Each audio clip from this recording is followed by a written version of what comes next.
Oh, hello. Hello, hello. Hello, hello. Flat Earth community's lame, huh? Hello. Check. Yeah. Turn this off. All right. So, yeah, a little provocative title there, and as we prepare for the Talcadian adventure, Paul Enslaved. I think he's going live in 20 minutes, so I don't know. I'm just trying to get my stream on. Get a little Talcott pregame in, talk some shit about flat Earth because the funny thing is, I actually agree with, I definitely don't agree with the globe model, but just Aesthetic Warrior rubbed me the wrong way when I was like,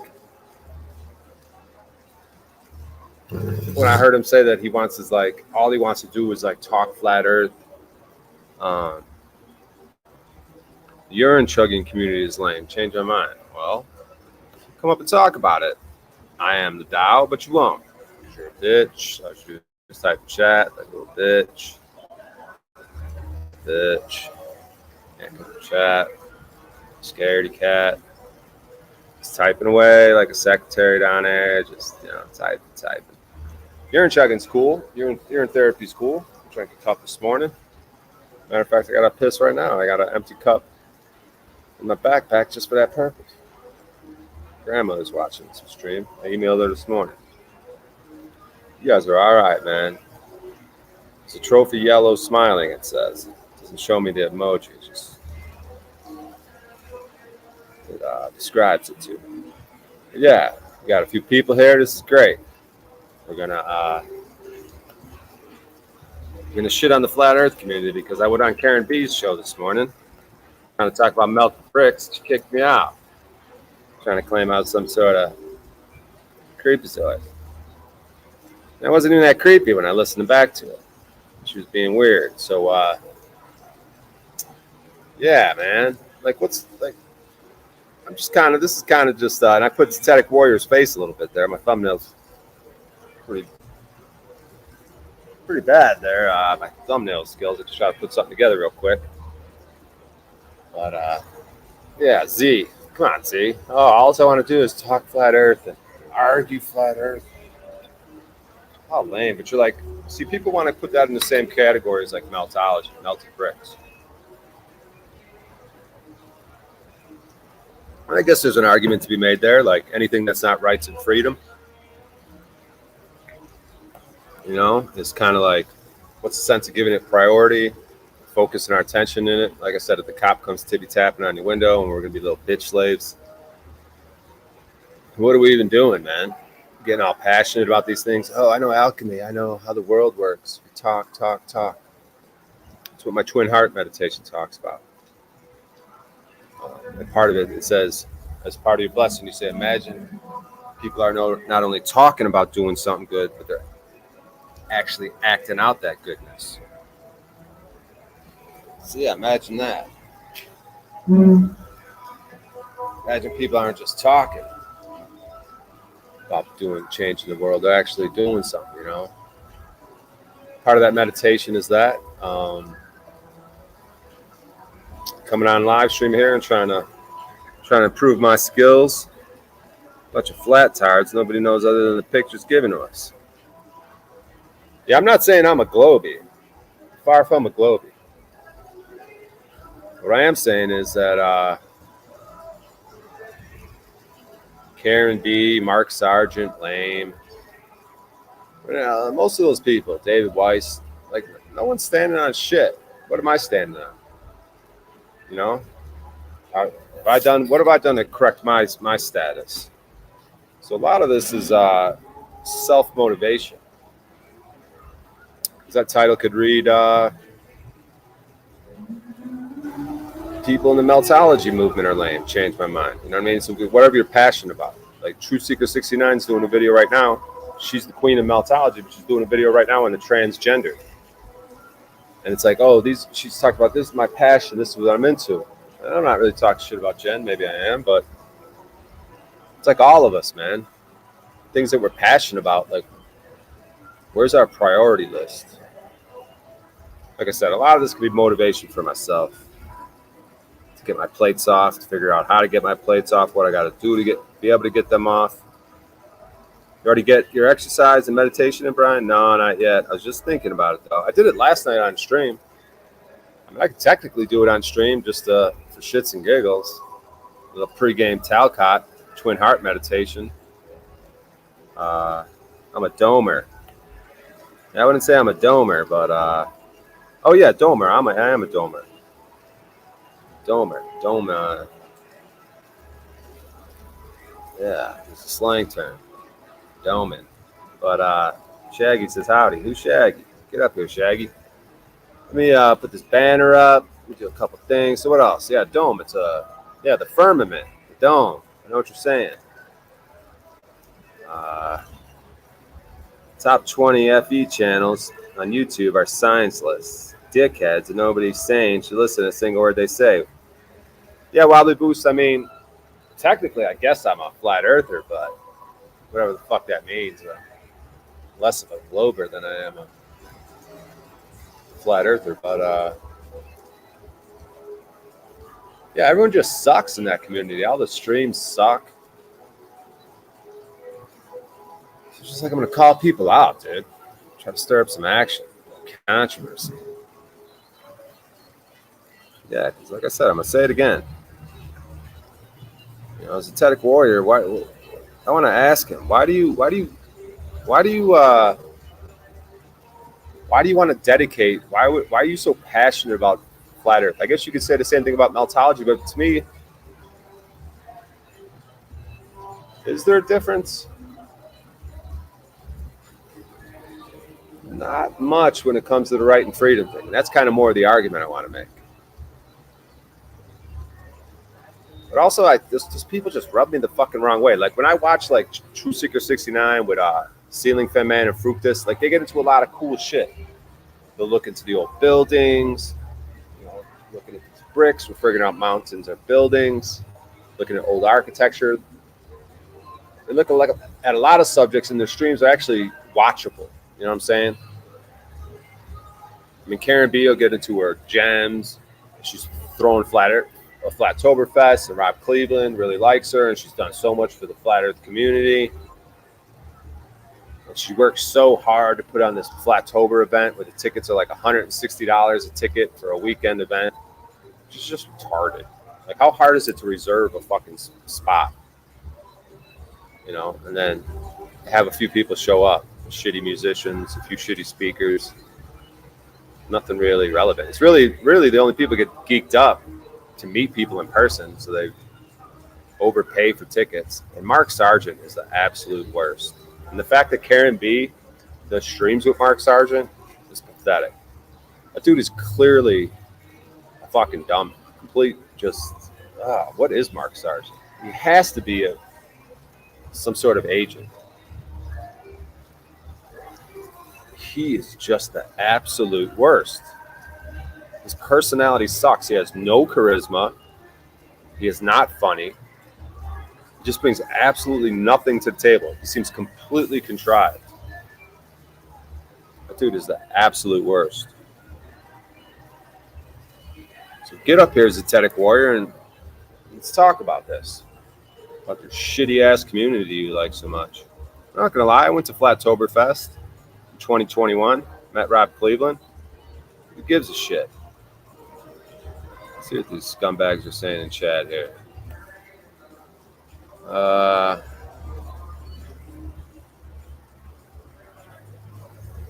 Well, Shaggy, the transgender argument, I posted on Crow 777 one time. I was talking about I have this hypothesis that the goal is to get everyone transgendered. What I mean by that is, say your mother gets pregnant and it's determined you're going to be a boy, right? You know, even if the mother's not trying to find out the gender of the baby, but, you know, you go to the doctor, they do some tests, and they figure out it's going to be a boy. So then they do something to swap that gender, whatever it is, some nefarious things, whether it's through medication. I heard if you have heat, like say it's going to be a boy, and then you heat up the womb somehow, maybe you put like a heating pad on it in some certain way for a certain time, it'll swap the gender somehow while it's in the womb. Maybe they could give the parents' medications. And who knows what they did to parents? Like say my mom, for example. I know she would have been more than willing if someone contacted her and was like, yeah, we got these doctors, we're part of the government. We got this little thing. We want to do this test. We'll pay you. You can take this medication. We just want to see something here. It's safe. But, we're just doing something here. These people, my mom would have just been like, yeah, whatever. That's how I potentially think if I did some MK Ultra shit, if they snuck some like LSD. Because like kids always hallucinate when they would have fevers. Sometimes I question whether those hallucinations were some sort of MK Ultra LSD experiment where they take parents that they know don't give a shit and just allow to, a lot of paranoia, but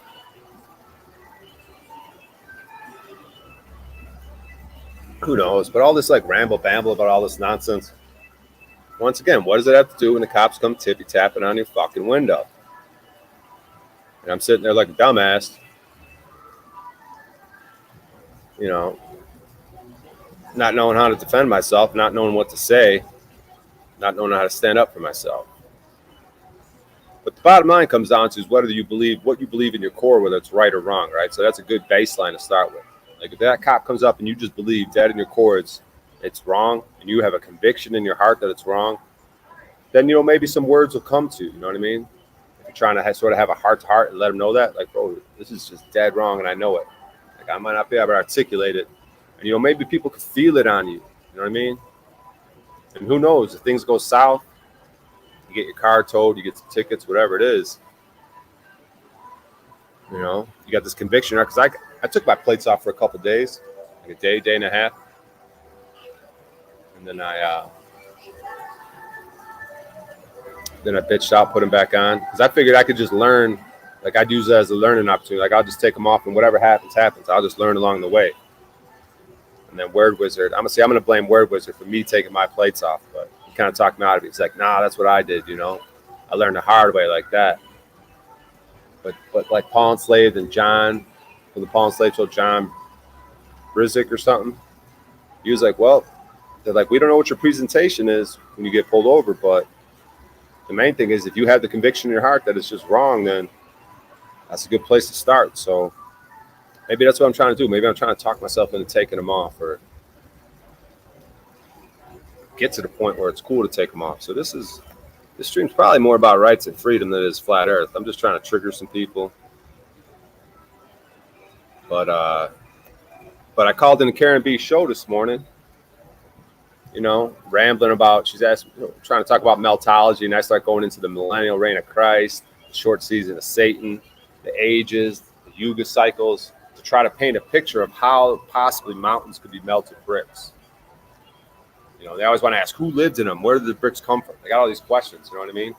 It's like, well, why don't we start out just with the main fact of, is that what it is? Is it possible that like you know what I mean? Because you could say, oh, the Earth's flat. All right, who made it flat? You know what I mean? It's kind of like those questions. It's like, if someone made the Earth flat, then someone could have made brick buildings the size of mountains. Why is one less miraculous or less? Why would a flat Earth be more natural than a ginormous building made of bricks? Because that's the thing. It's like these things could happen in the golden eras, where it's literally a heaven on earth. People have heard that scenario, heaven on earth. So if there's a heaven on earth, then what the fuck does that mean? What in the fuck? Can anyone imagine? Can anyone visualize what heaven on earth could possibly be like? Does anyone have any clue what that could possibly look like? A golden era. And if we're potentially in an iron era, which would be the worst, would go gold, silver, bronze, iron, Satya, Treta, Dwarpa, Kali. And I'll pull up the Yuga cycle. I'll pull up a picture of the Yuga cycle to give us some sort of context of what I'm talking about. But if there was a golden era, if there is a golden era, who lived in that golden era? What were the buildings like in that golden era? If there's a heaven on earth, what would heaven on earth look like to you? If I told you to describe what heaven on earth would look like. Go ahead, chat. If someone come up, I'm gonna pin the I'll put the link down one more time, and then I'll pin the link on there. And you guys tell me.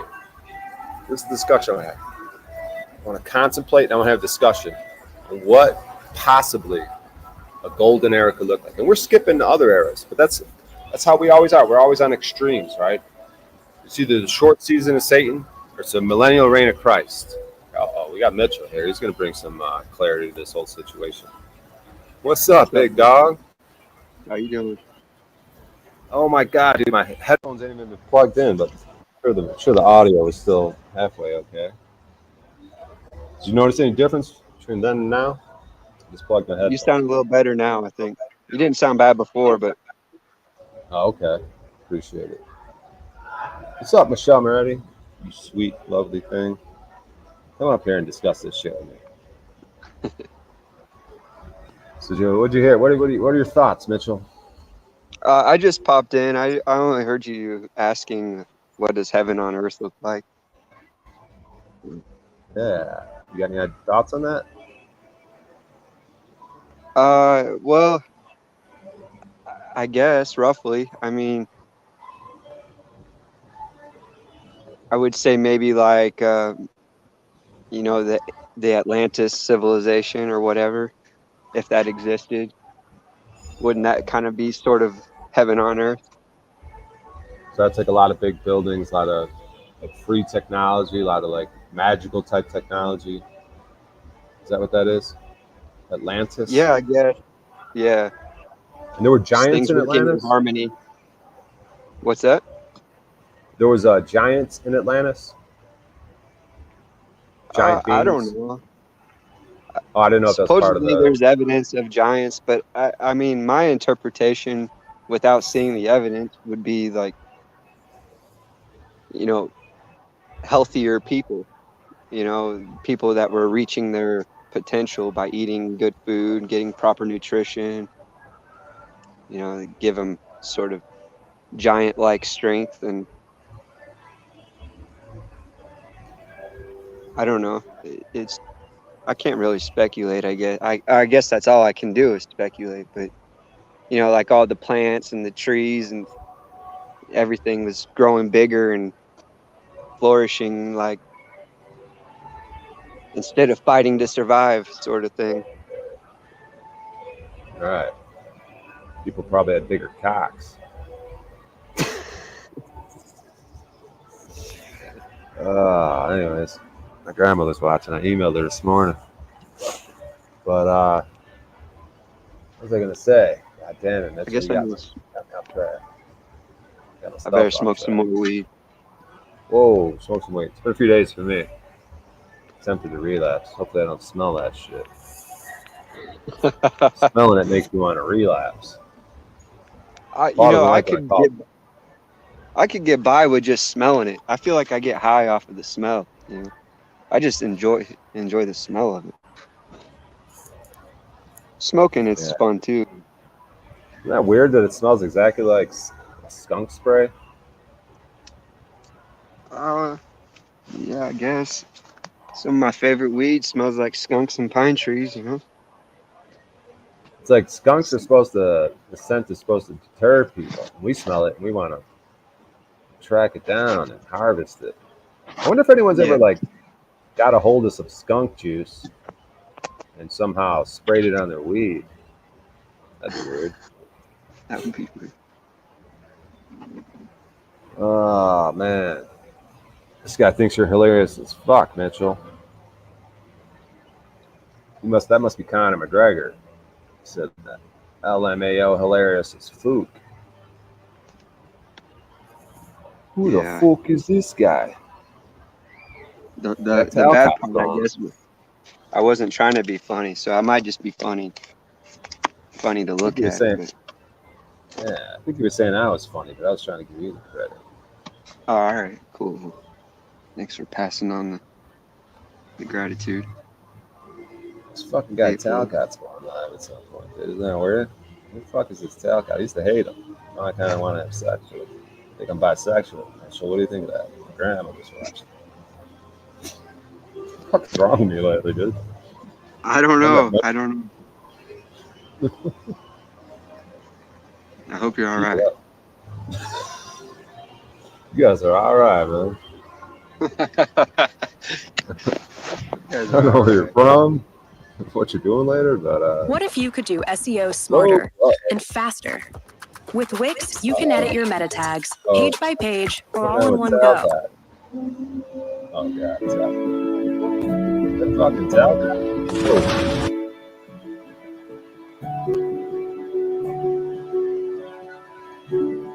Talcat's a lot going live. God damn it!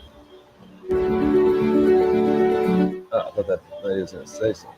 Talcat's going live, dude. Talcat, live without fear.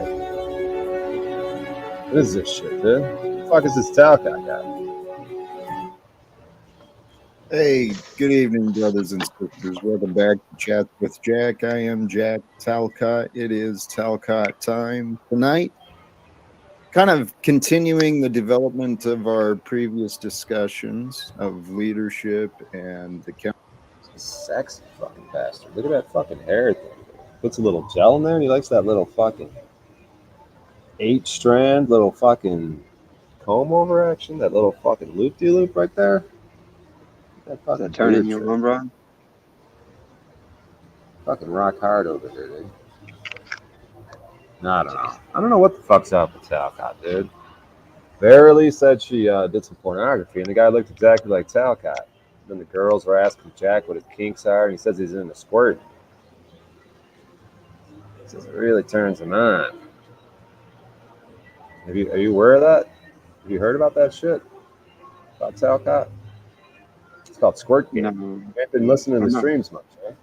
I'm really not interested in Jack's sex life, to be honest. Really? I sure as fuck am. I don't know what your problem is. It's He about all I maybe think could about use now. your help. What does he need? You know, Accountability. Hand a job? little, Blow job? little Blowjobs? penetration, a little penetration to Hey, release the pressure. jeez. You know. Slow the fuck down, Mitchell. My grandmother's listening. Uh, what was I gonna say? Uh, this fucking guy. I was gonna say something here. I lost it. Tonight, we're going to jump into commitment. Some of the various, I put together some ideas, perspectives for tonight. And thank you, brothers and sisters, those who are joining now and may join at a later time. I forgot this part. The link to join is now pinned to the comments or to the chat. So for those who do want to join after the monologue and my introduction, my perspective on commitment, we'll open it up for those who want to join. Had an inspiring today. For those who may have seen, spent some time with Paul Unslaved over on Proper Instruction Motivates People. He's been the inspiration for this panel style development for when it does. Had some pretty, I don't know, my whole life, brothers and sisters, my whole life, every day, it's just so inspiring. It's so much fun to be alive when you're grateful. See, and I made a commitment to myself a long time ago, right? After I, you are and the way you've lived. And after I humble myself to my knees in regret and Oh, shame, I apologize to God. I apologize to God. Please forgive me. I am so sorry. I spent Whoa. so much life worrying and angry.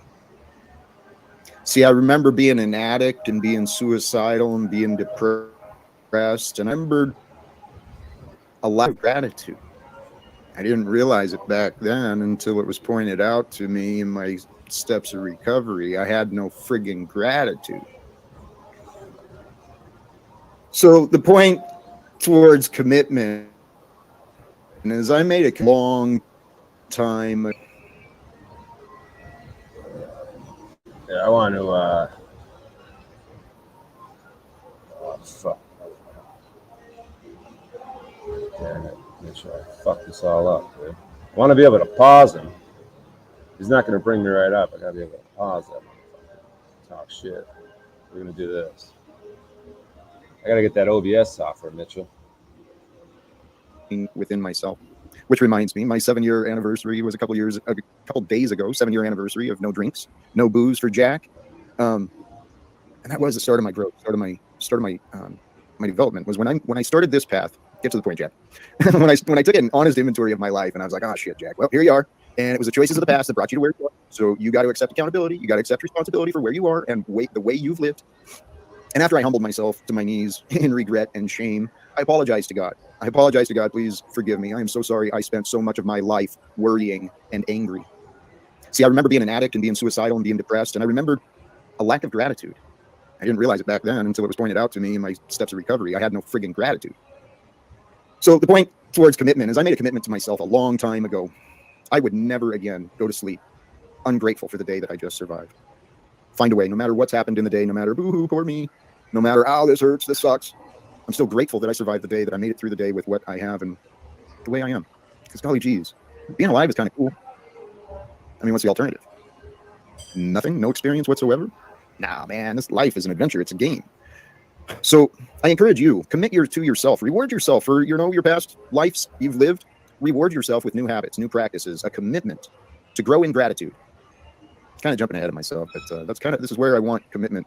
Why I want to discuss commitment. Here's an advice for everybody. Watch the Samadhi movies. Yes, please. If you have not, I encourage it. Spend the time and see what you can absorb. Those Samadhi movies are very well done. And yeah, they were inspiring for me. Some of the work. See, this is where my inspiration comes from the work of others. Other people alive today are sharing incredible messages. Just knowledge is available, and there's so many opportunities to be discovered. So, how about you? Are you committed to success or to failure? Which direction receives most of your attention and your time? Do you commit your time and your energy, your attention towards future success or failure? That's the way to figure it out. How much evaluate your day. Pay attention to what you're thinking. Notice what you're noticing.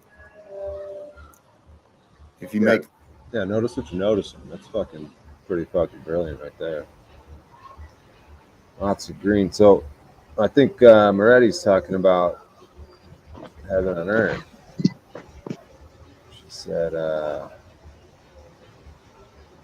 she was giving you a shout out there, champ.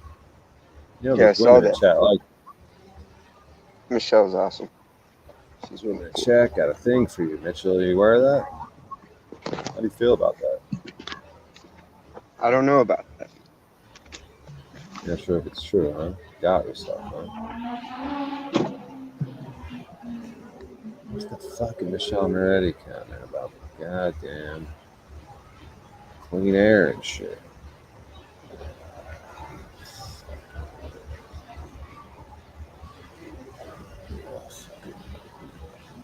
that commitment to yourself that you're going to start paying attention to what you're doing, dude, your life will start changing. So are you committed to success or failure?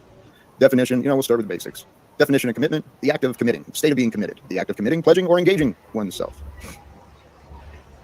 As a verb, committed, committing, to commit is to do, to perform, to perpetuate, to pledge oneself to a position. Even if anything he's saying makes sense, I don't know. I just can't seem to absorb anything he says. All they hear is like, bullshit, bullshit. You don't live it, bullshit, bullshit. She said, clean water and sky, harmony with all beings. Yeah, imagine that. Imagine if they weren't spraying poisons in the sky. Oh man, I don't want to get tired hitting the wall. My eyes are starting to burn. You ever get tired and your eyes start to burn for some reason? They're like watering. Ugh. That's what happens when you put in 18-hour days, Mitchell. Did you not get much sleep last night? I got, I don't know what it was, 6 hours, 5 hours, which is pretty decent when you're grinding, you know what I mean? I just streamed like all day yesterday. If I wasn't on my stream, I was on Paul's or OTW. If I wasn't on, or I was restreaming them the whole time, it's from morning to evening, managed to fit it. And then I live streamed my Twin Hearts meditation. I was doing push-ups, doing my meditation where I bless the whole earth with harmony. Didn't you bring up harmony or unity or something like that too? Or I did mention harmony, yeah. Yeah, harmony, harmonics, getting in tune. Om. See if we all do the Om. Let's do the Om together, Mitchell. Let's get that's a harmonic if we both do Om. Isn't that a musical term? All right. I don't know. I'm asking. You want to harmonize the Om? Is that what it is? If we both do it at the same time, is that called harmonizing? I would think so. Yeah. Sounds about right. All right, let's do it. All right.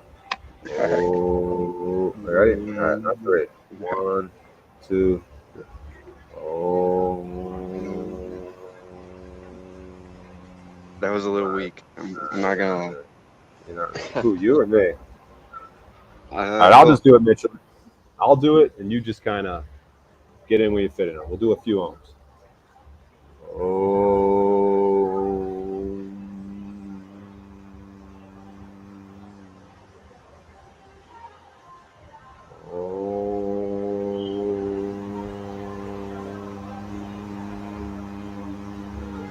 You're not doing it, I don't think, Mitchell.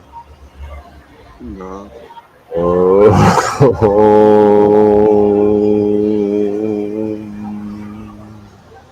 Put a one in chat if Mitchell completely failed on the home fucking harmonizing. I don't think he's fucking Well, I was trying goddamn to good. pick up. Just I was fucking trying to. staring at me weird. All you do is you start going, just do anything. I Just to was. fucking make a I was noise. trying to Well, pick up on your vibration, man. I didn't know what sort of pace you were going at. I Dick's live, huh? You was like trying Dick, to feel Manic, it the out. metaphysician? How much do you like Dick? Mhm. Brian is the big cities. Shelly, what's up? Yeti Life. What's up, Yeti Life? Someone get the volts. What's the volts? What does that mean? Volts? Electricity? Volts? Oh my god, dude.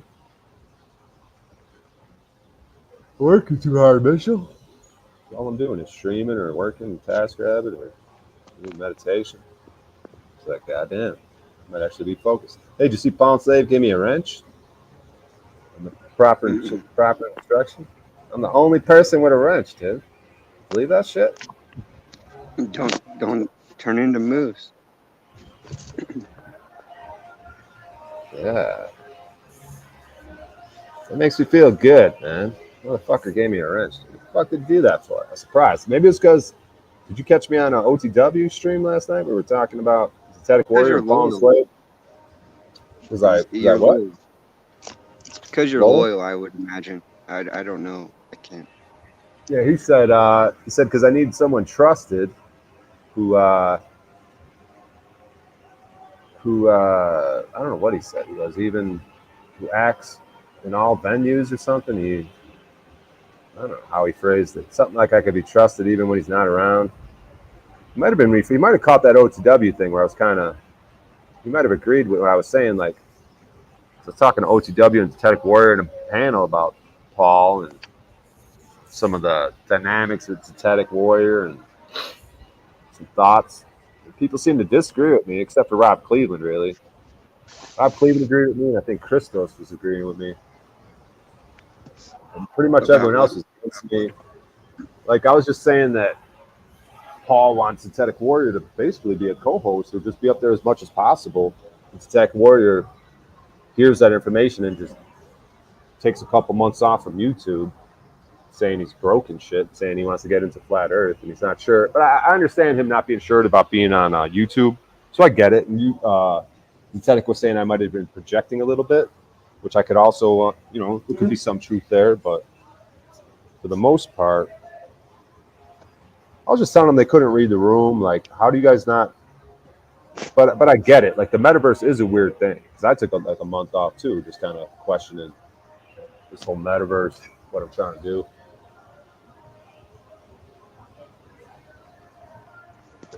Yeah. Well, So we were just kind of getting into it about. I was just thinking he should just accept that position. I said that's because I was like, if you don't, some other people are going to sort of fill that void, and I was telling him I feel like it's a wasted opportunity for him. So we're kind of going back and forth. yeah. People will give me. I guess that's where we disagree. I mean, I don't really see it so much as an opportunity, not as a dig on Paul, but it's if anything, or at best, it's a responsibility. But I don't know. I don't think that not all attention is good attention, and it's it comes. You got to take the bad with the good, I guess. I mean, it depends on what. Like, I wouldn't have any desire of being Paul's co-host, and it's not because I don't see the good in what Paul's doing. It's because, I don't really want that sort of attention. Word. Position on an issue or a question, to act or enact a word or bond, to attach or dedicate oneself, right? So we know what commitment is when we experience it, but we also know what a lack of commitment is. Today, oops, how do I do that? Should have changed that a little. Just commit to not doing it. Paul Unslave. That was one of his simple but wise. Make a commitment to yourself. Walk away from it. We'll get to this clip collection. Amen. I swear, I am such a fan, a nervous and apprehensive. Our why reveals who we are. What we actually feel comes out through our why. So our intentions and our desires, those are so important to pay attention to have clarity on. Because the why is what will guide our choices and behavior. That's where it's important to know what you are committed to. Why are you committed to the choices you make? I touched on this. Our character is only as good as our words. Without a clear commitment on or a purpose, we make choices without thoughts of consequences. And what then happens is we end up repeating the choices with. So what's up, chat? What do you guys think about me streaming Talc out here, chilling with Mitchell? What do you think of the stream? What's going on? I don't know. I was just trying to do a little something. I can't stand Talcott. Without thinking, right? These human bodies, these human minds, are really, really Yeah, amazing really as far as pattern recognition. Got off on a tangent there, but the reason I did. Billionaires are made, man. That's how this whole economy thrives. Is people not think. Eric, go I. Chuck, amen. And these words are for everyone. I mean, Chuck, thank you for the generosity of it. Trust is unavailable. How to make healthy commitments. Become honest. Honesty is the key to happiness, brothers and sisters. It's the key to inner peace. Honesty is the way. Through humility, find acceptance and opportunities for growth. Really look at your life, your social life, your physical life, your health, your health of your lifestyle.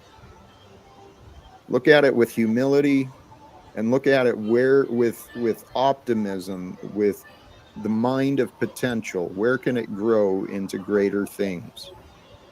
Imagine the success you want yourself to experience in the future. What do you want your life to allow you to experience?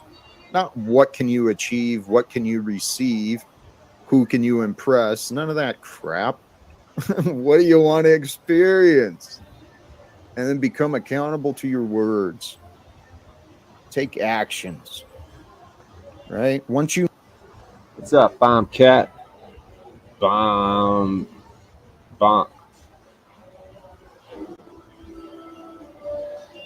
Bombaclot. Got a fish. Bombaclot.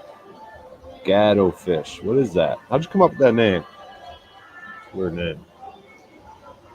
Oh my god, I'm getting so fucking tired. I think I just ate something. What the fuck did I eat? I feel like I just ate something. Oh, I finished out that burrito. The fucking burrito was hitting me, dude. I feel like, I don't know, it's just sitting in my stomach making me tired. I think certain foods do that.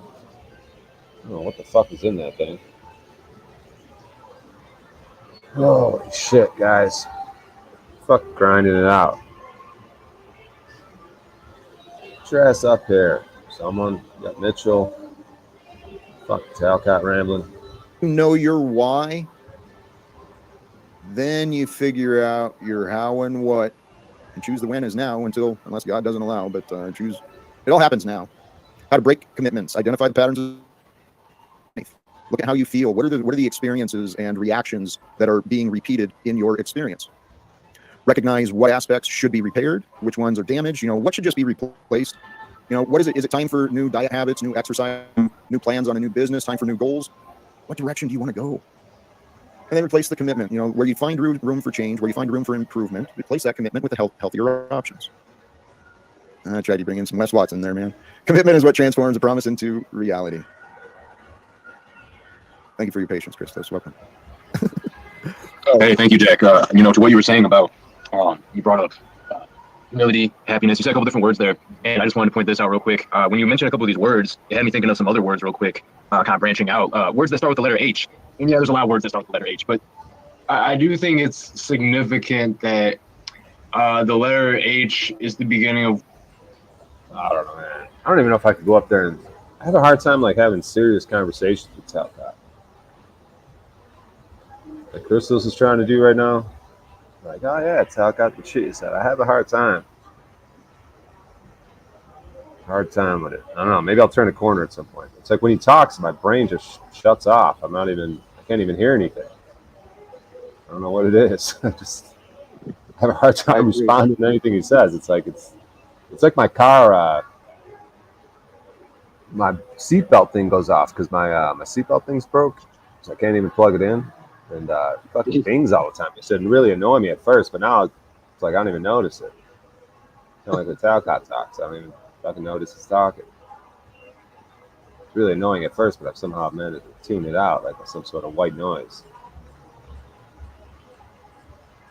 Yeah, if I really need to sleep, I'll just put on Talcott streams. It's like a white noise in the background. Let's see what they're rambling about. Words like home, heart, happiness, humility, honor. So there's this little element of word magic that we see with some things. But when you look at the H, the reason I say this is because you look at the capital H, it's like two pillars with a bridge in between, symbolically. And you think about some of these words, and maybe it's a reach, but it's good to get creative like this. Talcott's excited. He likes what Christos is saying. Look at that look on his face. Like, fuck yeah, Christos. Talcott's enjoying this shit. Christos got some weird eyes right there. Where the fuck are his eyeballs? He's got white eyes. What the fuck happened? What is the demonic mode? Talking about the letter H. These words, in a way, are bridges. Honor, heart, humility. These are attributes that, they are bridges to the self and others. And I'm just saying this with the letters because there is a certain esoteric significance to each letter in the way it looks, or, phonetically, the etymology of different words. Words that rhyme. There's certain value when you dive into these perspectives. So I just wanted to present that real quick. Brother, that was a very beautiful and interesting observation. Just it may have been last night. Golly geez, the days and streams just run together. But recently I was on with Twitter Cop, and in the chat, Provo Kid was talking about phonomics, something like that. Phonetics? Not phonetics, but it is along those lines. It was a different word, but it dealt with the enunciation and pronunciation of the letters and the sounds, as I understood it. So I find it interesting that and then this comes up, and when you were bringing that up with the letter H and the offerings, home and heart and the other warm, soft things that with the soft syllabled word, I don't know, dude. This life really, heaven is in there, holy, healing, hell, even harmony. This being a human is pretty freaking fascinating, dude. It's really freaking cool. It actually is, yes. When you can take that third person perspective, step outside of yourself and your personal experience, and try to look at things with a novel kind of alien mindset, for lack of better words. The brain, the whole human biology. I don't know what you're talking about. LOL. No one can pronounce it except me. Perth Observer. Bamaclada, not it. Bamaclada, not. Got it. Good old fish. You going in there, Brian? Yeah, I think I'm going to dive in there, Jackie. I'm going to make out with them two studs. They call me Bri Bri now, Mitchell. My mom's nickname for me when I was a kid was Bri Bri. So me and, since I'm coming into my bisexuality, me and Jackie figured out that a new nickname should be Bri Bri. Get it? You shouldn't laugh at that, Mitchell. My grandma was watching. She doesn't like homosexuality. I'm not a big fan of it myself, to be honest. I don't know what you just said. I like it. That's why I'm not a big fan myself. Yeah, you should always hate yourself. I guess you can't dog it till you try, but something I will never be wise on, I guess. I don't know what you just said, but it's hot. You're fucking weird. I totally understand what you are getting at with that, yeah. I've been doing it more and more, that practice of, I mean, picture I don't know the scriptural words from the Bible, but the message from Jesus was he was showing us the way, and his way through him, through that, he became one with the Father.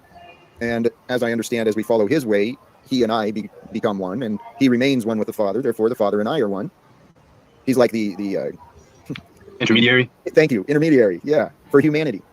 But so if you take that context, well, one with God, that means it's God having this experience with me, as me, for me, through me, right? And the more I kind of tried to really wrap my head around that I'm not the physical, I'm just the experience. I'm the observation of the experience. As I really started to wrap my head around that, man, it's what I do know to be true. Mm-hmm. And that it's very humbling when you really consider how little it is we control, right? By our exercise, our habits, our food, Mm-hmm. meditation, health. Hey, Oh, Brian O'Shea. Brian O'Shea calling in from the resort life, man. How you doing, brother? I'm feeling good, Talcott. I feel like someone's rubbing my knees right now. I just want to give a big hole. All right? Feeling God is good. See the palm trees behind me? Living like a doctor over there. Living like a doctor. Yeah. Hey, man. Are you doing any gigs there in Vegas? Not yet. Just been streaming. But now that you mention it, I should probably I might look into an open mic tonight, see what's on the list. What you eating over there, Talcott? It's one of the harmful choices I still allow myself. Oh, the chewing tobacco. Yeah. Thought you were off camera when you're doing it. But you're not quite off camera there, buddy. I move it so it's just not in the face, but it's not a real attractive habit. I understand that. And it grosses some people out. What do you go with, Kodiak? What brand you got over there? Oh no, the cheap stuff. The cheap It's called stuff? Longhorn. Yeah. Ooh, Longhorn. Yep. And you know, I realize I'm just a hypocrite because everywhere else I'm very picky about the food I buy and what I consume. I mean, even the cannabis, I try to make sure I get the stuff that's not loaded with pesticides and stuff. But here I am putting fucking deviled weed in my lip and all the chemicals they use to grow that. It's just foolishness. Yeah, man. You don't want to get cancer of the jaw and not be able to speak, you know? You're going to be at the UN typing it in, your responses. Hey, I said this before, and I know how it can sound, but I kind of surrender to the possibilities of my purpose and my path. Okay. And so, well, I made the excuse a couple of years ago that if no one else in this world was going to care for me, then I would stop caring for me as well. All I focus on is pleasing me, which later made more sense too, if you want to think about that. You know, I'm one with God. God is always with me. So if God created life for me, then wouldn't God want me to be happy? I think so. And so if God's with me as I live, then I spend my time trying to please myself. And I've got pretty high standards for myself already, as far as, you know, my generosity or when I'm willing to help other people, stuff like that. I'm pretty high standards for myself already. But I spend my time pleasing myself. Massage, meditation, stretch, a little light exercise now and then, just to keep the body moving and the blood flowing. But most of the rest of the time, man, it is just fucking pleasure. Someone needs to clip that. Talcott spends his time pleasing himself. Well, Brian, it was my birthday. I came home. I wrote my mom a nasty note, and came home, and I was prepared to go in the backyard and fucking make a mess. Whoa. And then I changed my mind. I started reading a book, something about alchemy. It's a spiritual book and alchemizing energies, and it inspired me. And that day I said, fuck it, I'm sick of feeling miserable again. I'm sick and tired of feeling bad. So what I said, and this is where the chew ties in, I committed myself to becoming a man more like Jesus, right? Becoming perfected.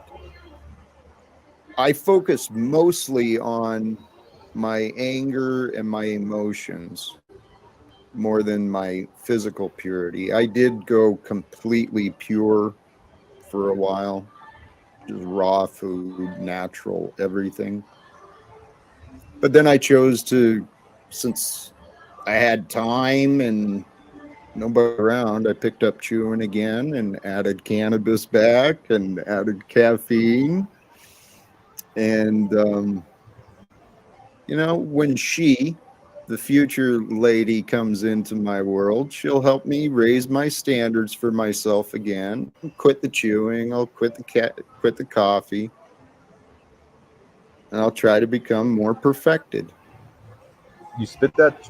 You spit out? You spit? Swallow, huh? It's crazy, dude. It can't be too good for you. That means that you're like, the tolerance is high with that stuff. You don't even have to spit it out, huh? I started when I was 15 in high school, and so I couldn't carry a cup around. I started learning how to swallow it all, and yeah, There are a lot of people that do it like that. the people I know, I think they do, but I don't know. Is there added health risks to swallowing that shit? Oh, I'm sure there is, dude. Tobacco is probably one of the most chemicalized crops we produced, from what I heard. I got a friend who said he spent time in or on the tobacco fields when he was a kid, and he said there's just chemicals everywhere. So I know I'm putting poison, but you know what? I learned this as a kid. No matter what you do in this world is fucking cancerous. There's chemicals in the air, in the food, in the water. There's plastics everywhere. There's artificial crap inside your body right now. And so I figured we can live lives of fear. Oh no, I can't do this and I can't do that, or everything in moderation. You do the best you can, and and you this is I'm getting worried. No, I love you guys, man. Did you see the newest Talcott clip? Were you on the stream? Were you on Paul's stream when he played it this morning? I was. Okay. Yes, yeah. I was. The Talcott arrested. I said in a comment on one of the clips, it's like the editing it's beautiful, and it's like we're watching a potential different reality in some parallel universe, some parallel timeline. That shit's happening. Dr. Phil, the sex therapist, getting arrested.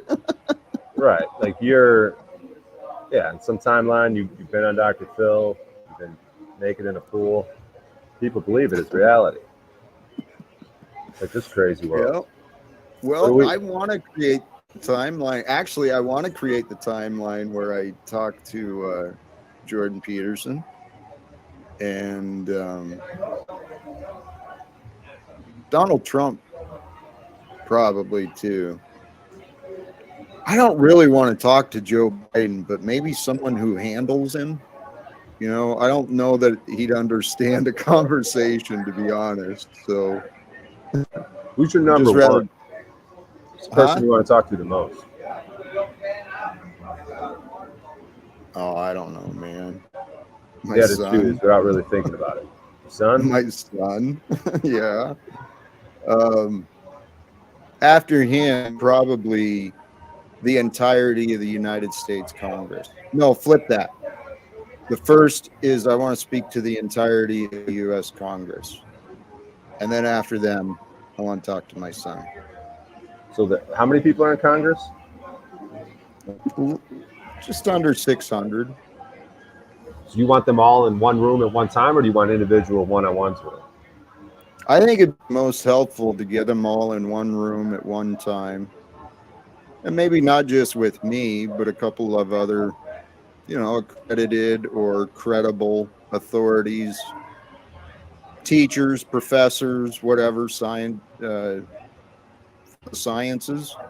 Who would you choose as your dream team to walk in there with you?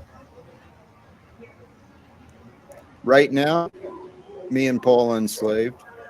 I think we could do it. But since we don't have the reputation, I'd probably want to bring in like Bruce Lipton, Joe Dispenza, Greg Braden. But I'm saying, push comes to shove, you got to choose who you get to bring in. You could bring in those people or Paul Enslaved. This is your dream team. You get to bring these people in. Who are they? Who do you bring in?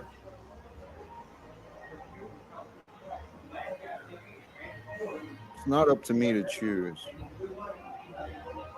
I'm inviting everyone. Let's create this fucking opportunity. Let's have a conversation with the less than 600 people who administer the budget and the defense and the administration of the United States government. Let's talk to them. Let's find out why the fuck they're doing such a poor job. I think they could do better if they tried. They seem to be doing worse and trying to do worse. Are they not? Congress? Here's what I want to believe. The way I see it, the corruption of the United States government and the economic structures, it's one of two things. It's either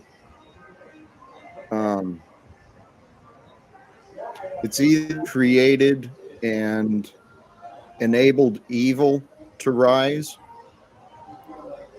with intention or through confusion. I want to offer that maybe the human species has been confused and that we don't actually need money or authority to tell us how to live together. I think we can find better ways to cohabitate Mother Earth. And I think the citizens of the United States government, you get those 600 people in a room and you lay out the truth. Look, this is the direction we're heading and it looks like shit. The direction we've been going, it's not acceptable. It's time for a change. And so the change we want is this way. And you explain why. Look, the future of humanity, going down in history is literally transforming the world. That'd be pretty cool fucking part. Have your name down in history as being a part of that, don't you think?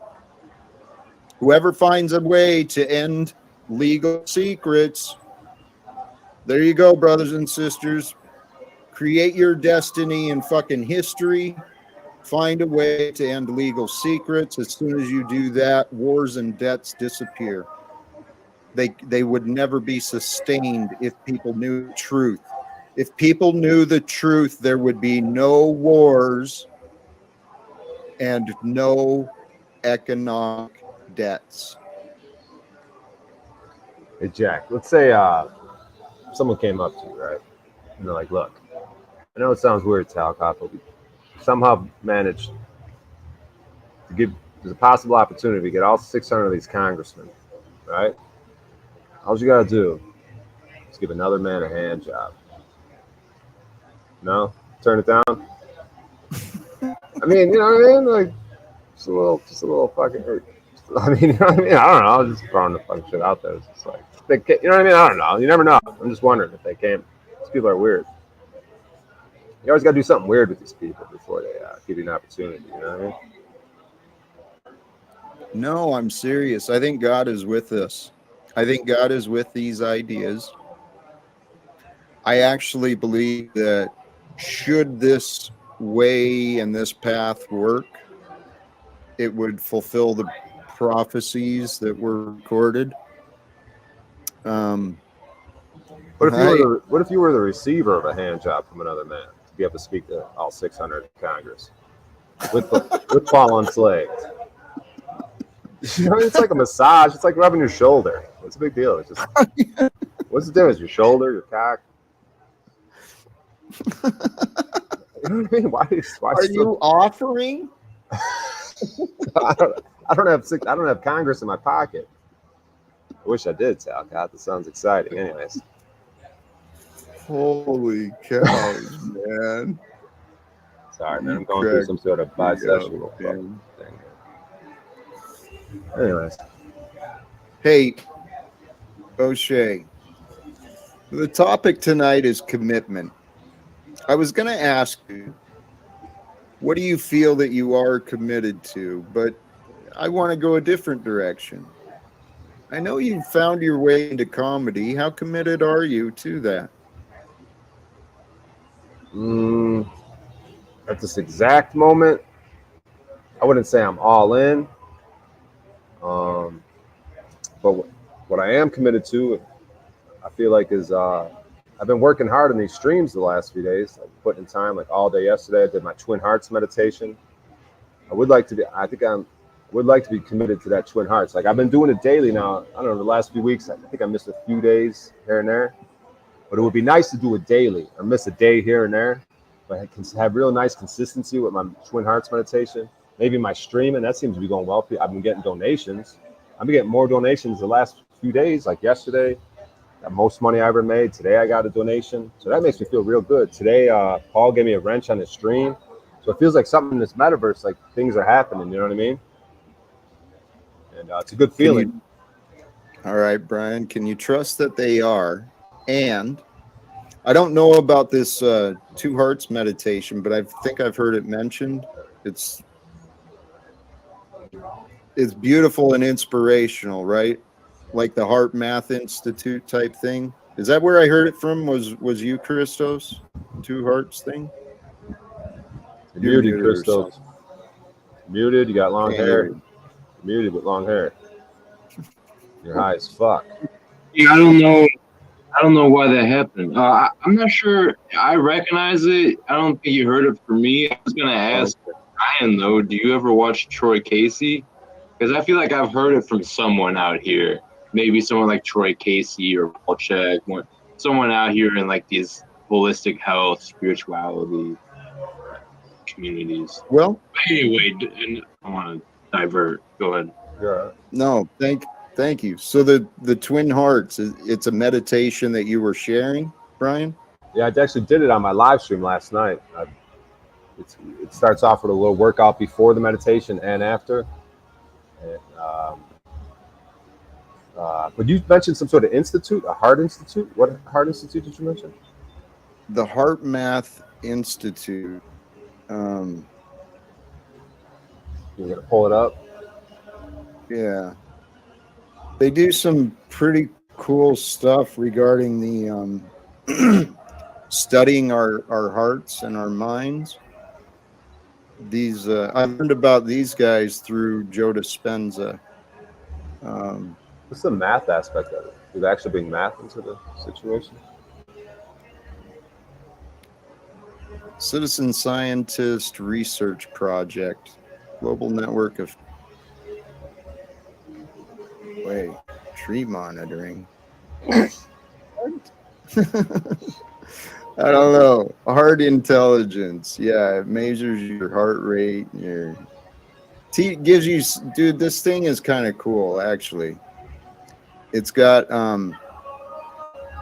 tools to help you understand how to meditate. I actually bought this little thing, a little gadget to measure your heart rate as you go through guided meditations, and it encourages positive thought. Whoops, wrong way. Where?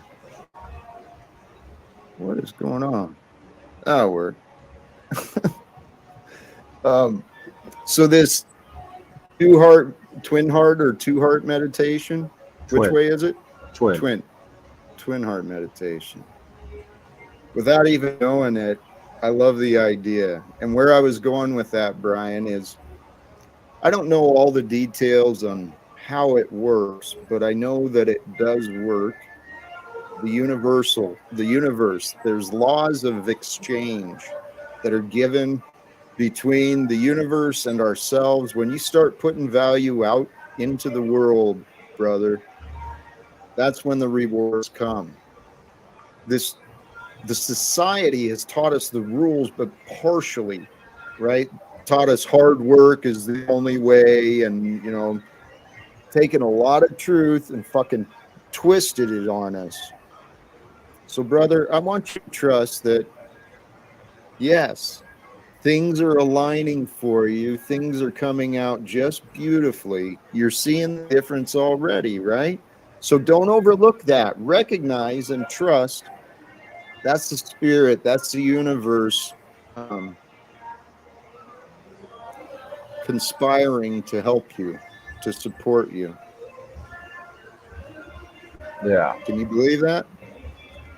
Yeah, I resonate. It's like when you're with the flow, when you're in the flow state. Yeah, it's like being in a river. You got to get the power of the river, helping to push you along, power of the universe. Sometimes in my meditations, actually, when I do the twin hearts, there's a section where you do deep abdominal breathing.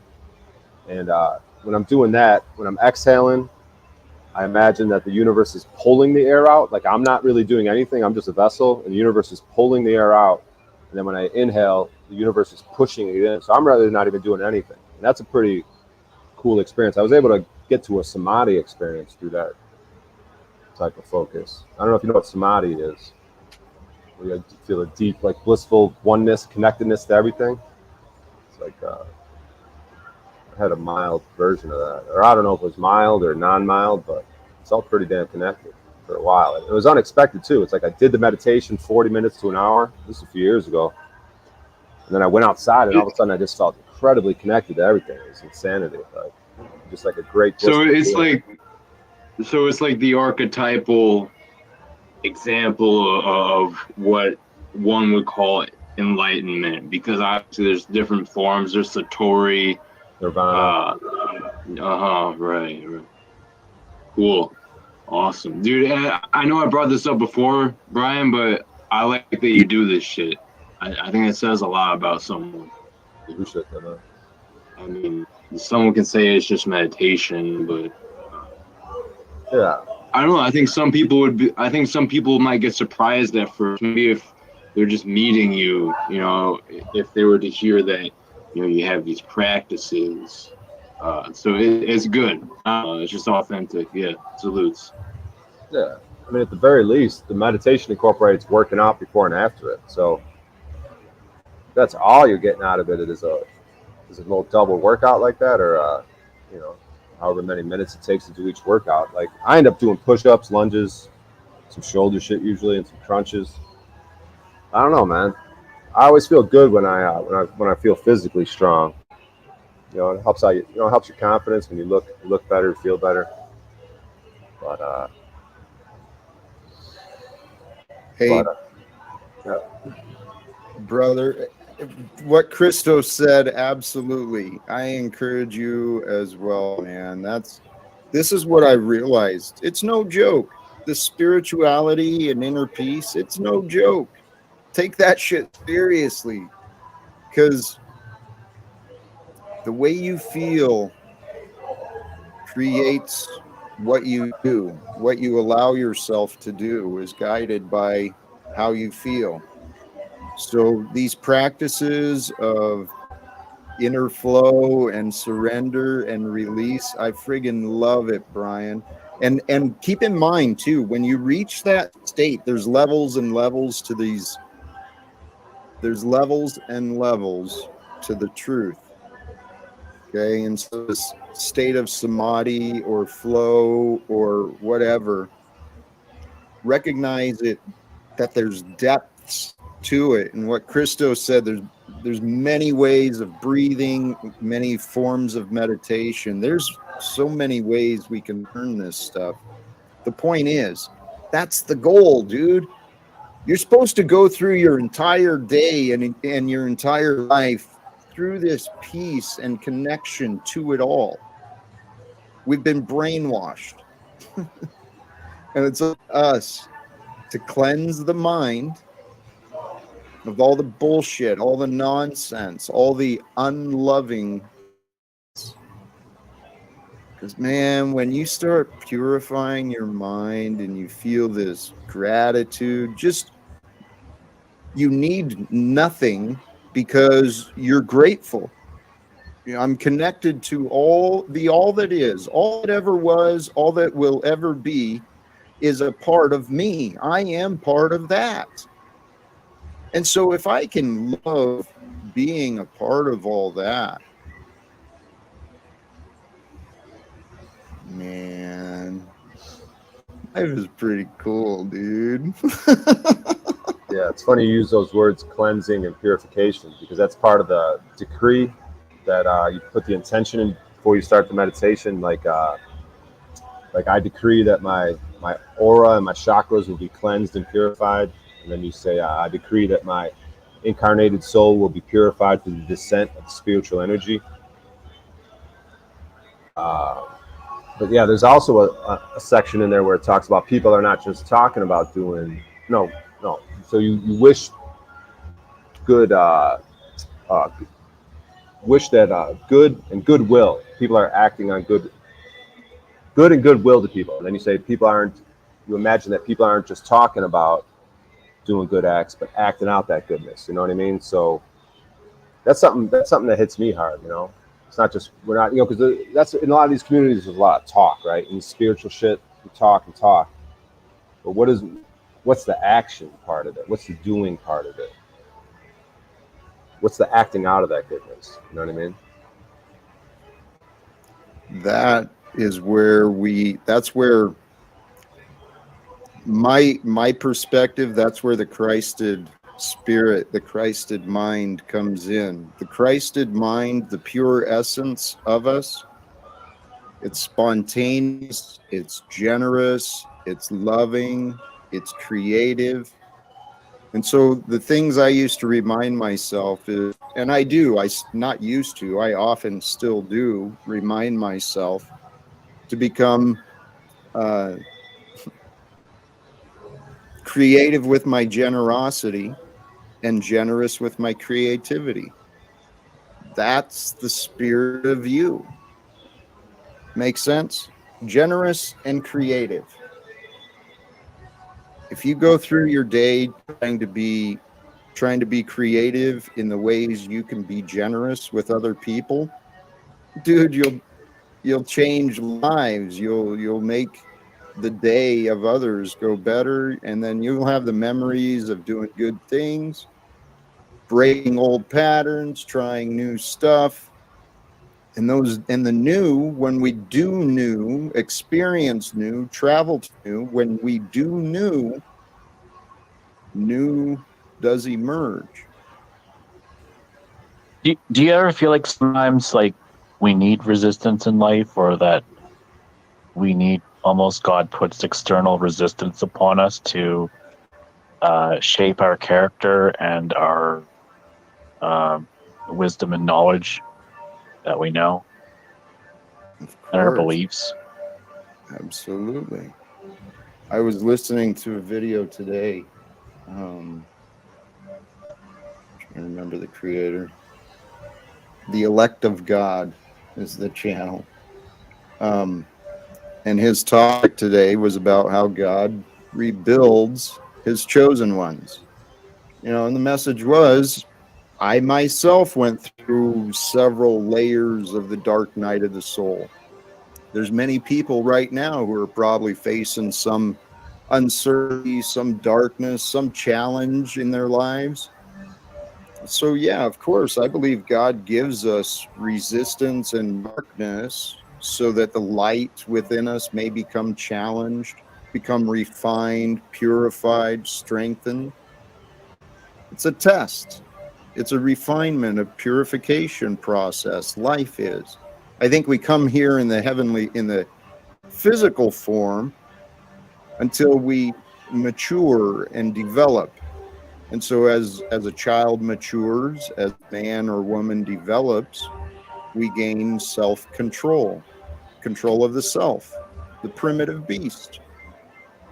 And then when we ascend, when we understand and we're no longer under control of the primitive beast, the bodily form, then we understand the freedom of love. And I think when we understand the freedom of love, it's where God will allow us to move on into higher dimensional, more heavenly realms. But right now, this is duality.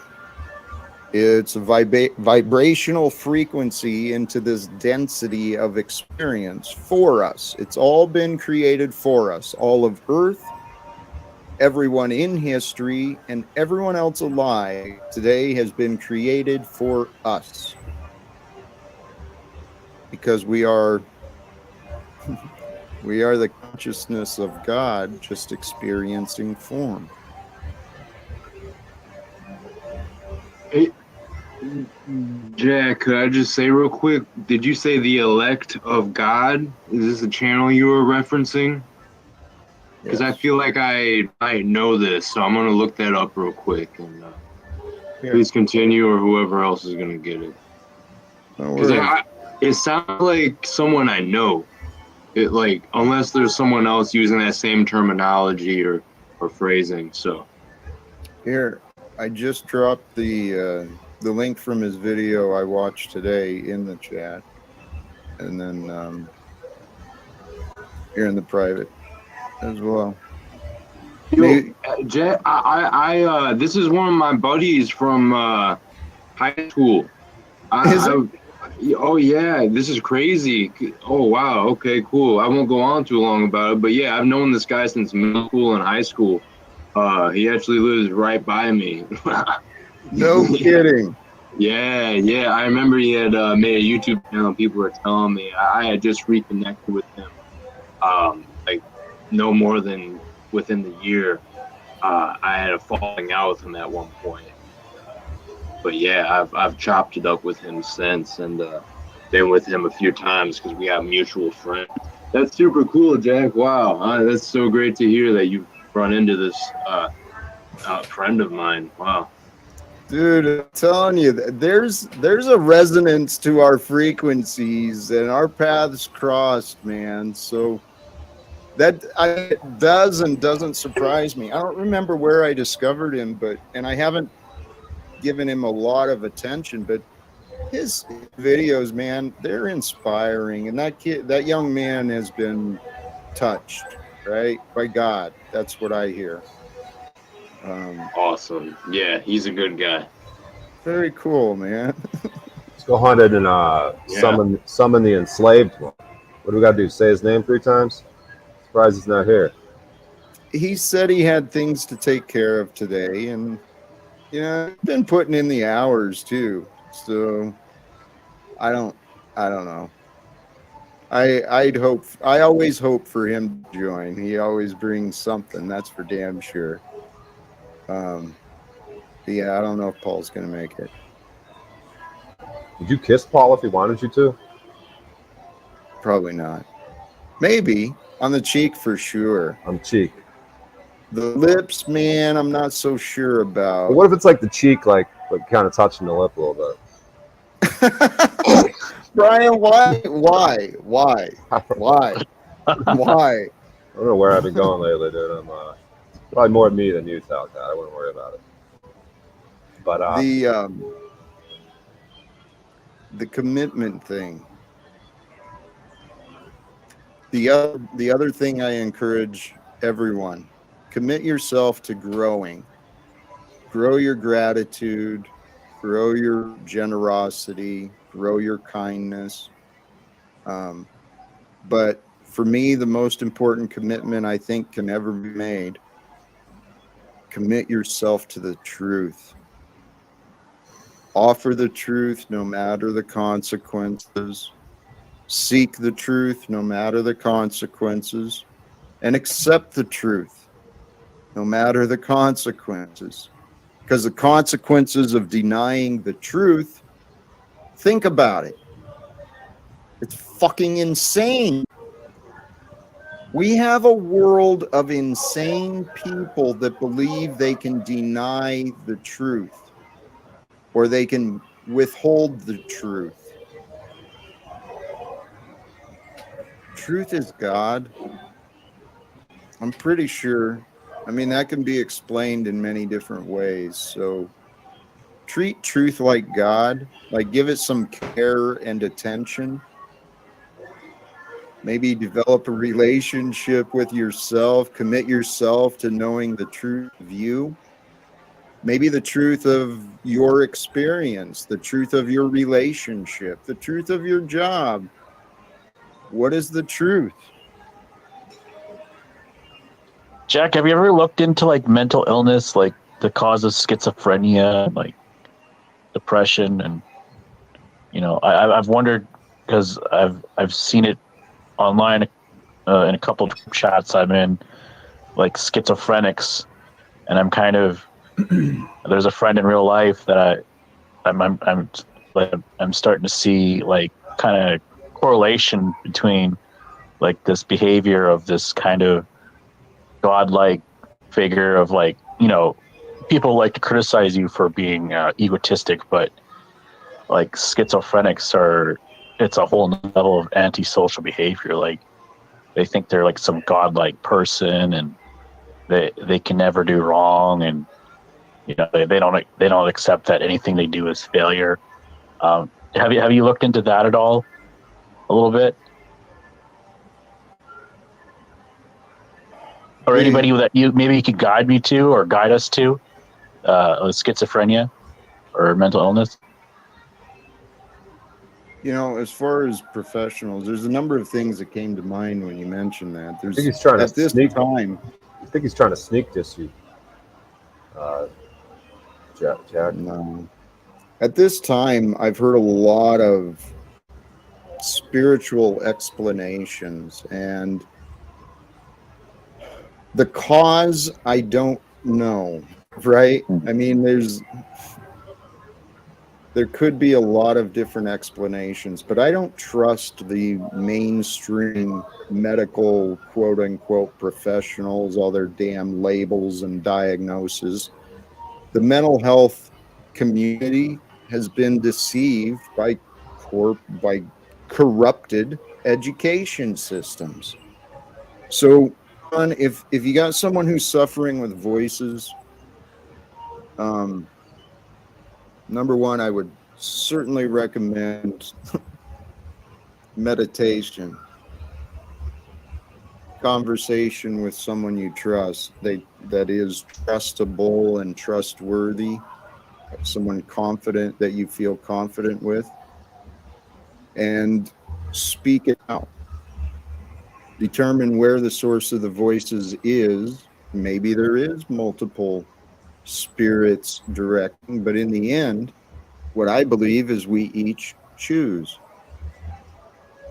We get to choose who we listen to and ignore outside of our bodies. So the same thing applies inside. It's learning how to focus the mind and receive that which is intended. And you choose what is intended for you. Mm-hmm. Yeah,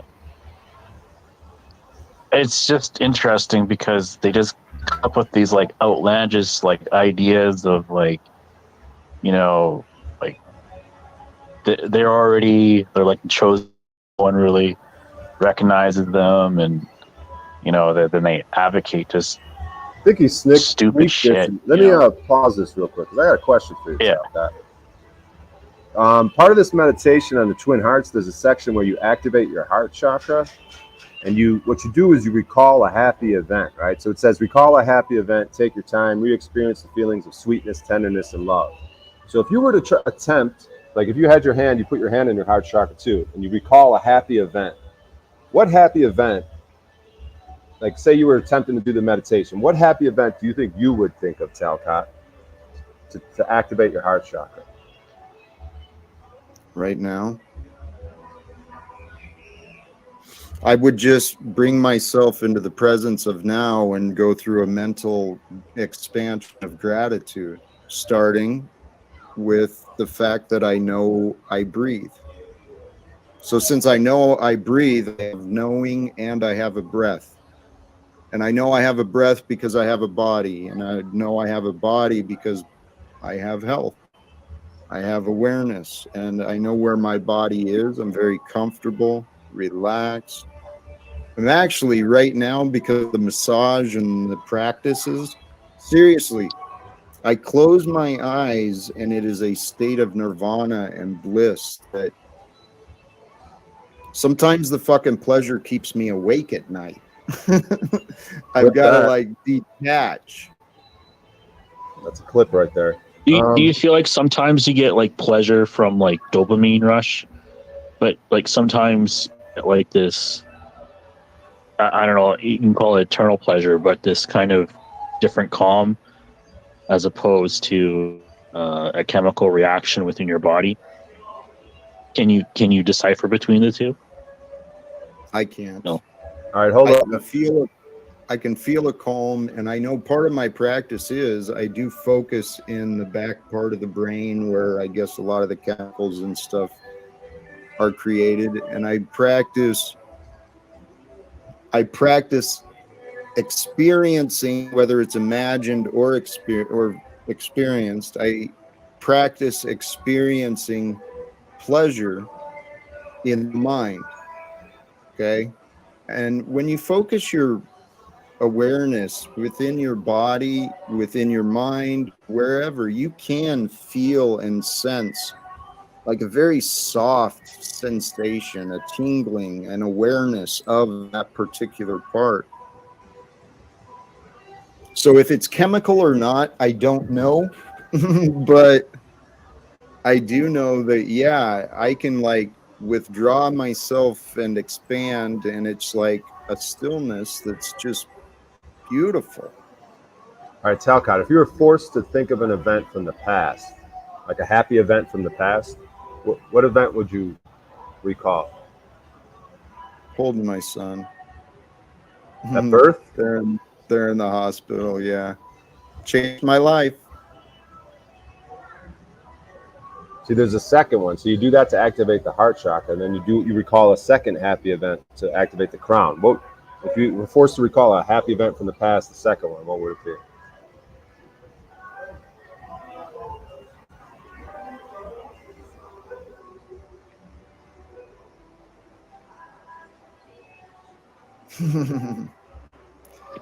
I never really celebrated a lot of happy memories. I don't know. I'm just at peace. The day you found out you're keeping your house. Hold up, Vance. Just yeah.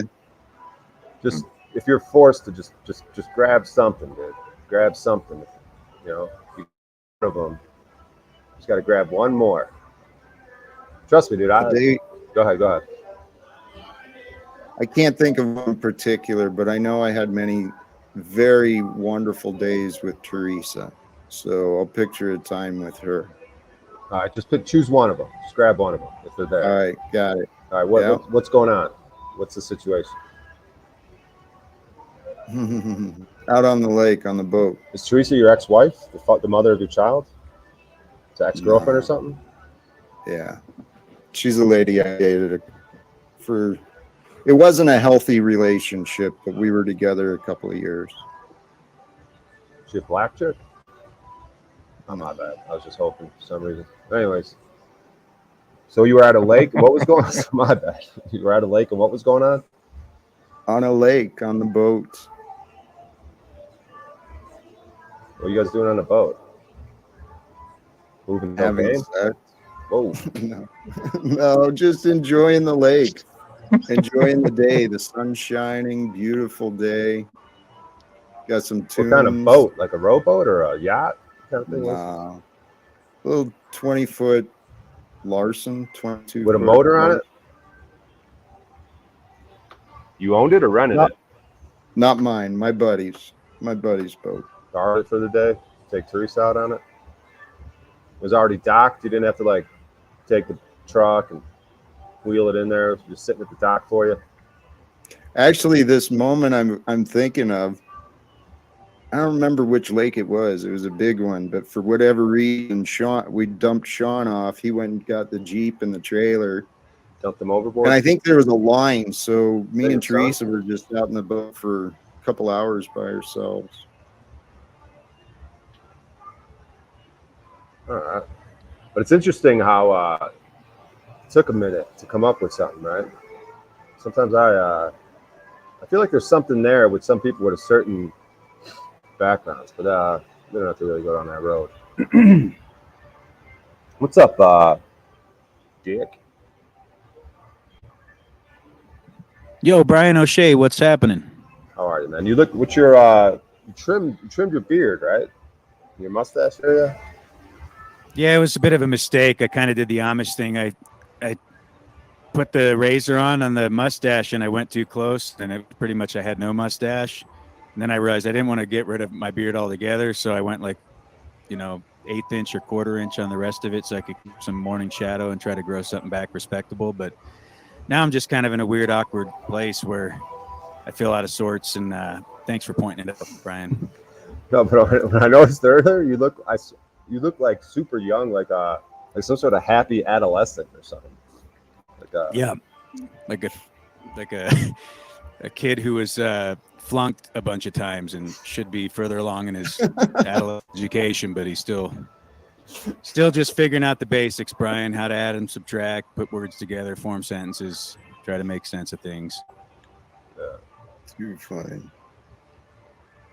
I like where the conversation was going, though. I was just listening to the work you guys were doing. That was good shit. I was kind of in my own mind as we, went along, and I really dig what you were talking about opening up the heart. And I've had more like hitty stuff with my meditations where I felt like I got in the crown chakra and I was like above myself and it was buzzing and it was just a place of ecstasy. And I've reached that place a few times, but I haven't like specifically tried to work on the heart much. So maybe I need to. Yeah, the heart is the emotional center, right? And then the crown is the divine. That deals with the divine. The heart deals with the emotion. So, and I would look at the heart as female, and I look at the heart as male. And the interesting thing is, they say the key. If the crown is the gate to heaven, then the heart would be the key. And so, in order to do work with the crown chakra, you got to first activate the emotional space. So you'll activate the heart and get that key in your hand. And then you could go to the gate, and when you open it, then all this spiritual energy flows in, I feel like. And then you take that spiritual energy and you bless the earth and everyone on it. So you're giving something. There's like a doing aspect to it, which you could then receive, which is the law, right? In order to receive, you must give. I think that's the law. So, which could sound selfish, like, oh, I'm going to bless the earth because I want to receive good things and have good luck. But no, it's like if you're actually trying to do that, bless the earth with certain blessings. It's saying and really feeling it.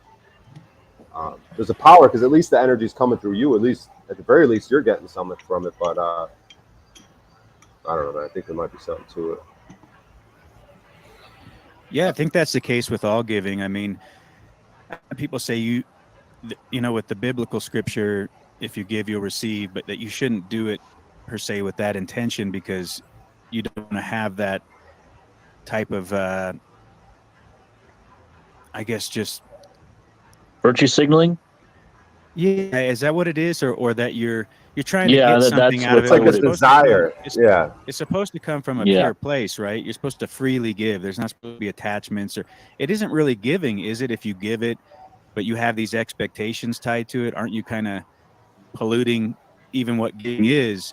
But yet there is also this absolute certainty that by giving you do receive. So it's just kind of it's built. I was just going to say it's the paradox. It's just the paradox there that gets reconciled. It's just.